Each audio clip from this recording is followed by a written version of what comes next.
Selamat pagi anak-anak ibu. Baik, hari ini kita masuk pada materi baru yaitu bab 3 mengenai kedaulatan negara kesatuan Republik Indonesia.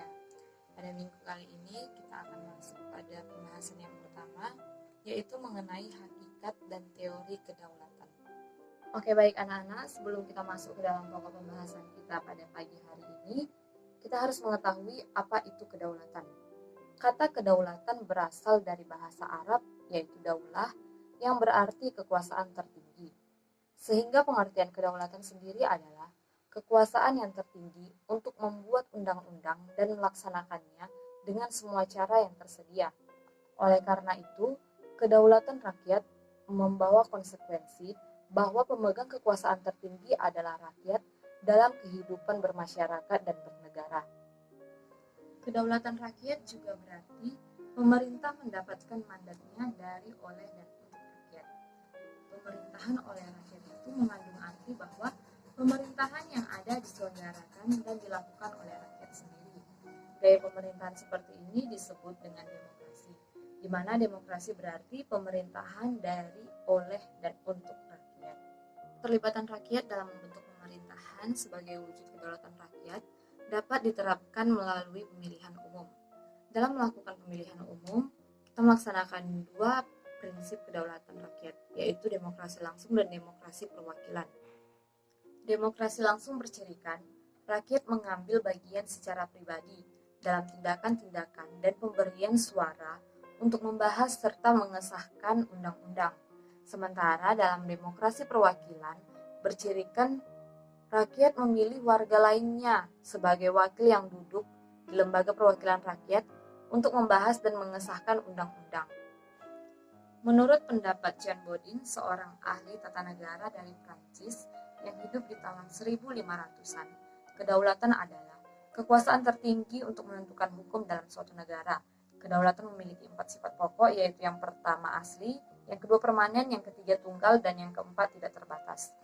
Asli artinya kekuasaan tidak berasal dari kekuasaan lain yang lebih tinggi.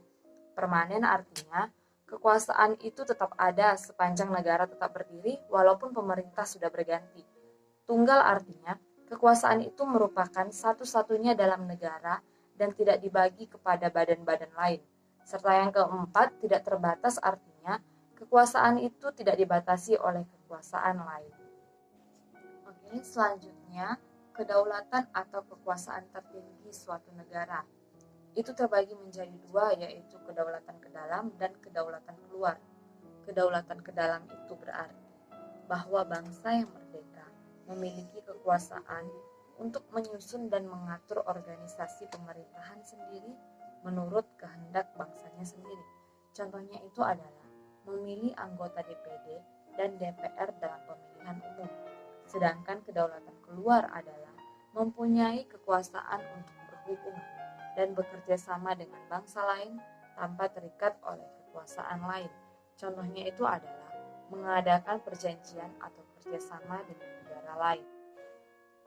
Oke baik, kita masuk ke dalam teori kedaulatan.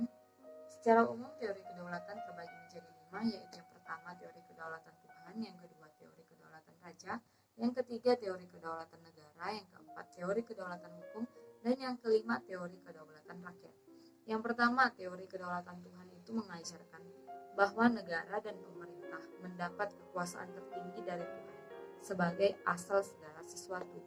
Yang kedua, teori kedaulatan raja itu menganggap bahwa raja bertanggung jawab terhadap dirinya sendiri. Yang ketiga, teori kedaulatan negara, kekuasaan tertinggi terletak pada negara. Yang keempat, teori kedaulatan hukum itu berarti kekuasaan pemerintah berasal dari hukum yang berlaku.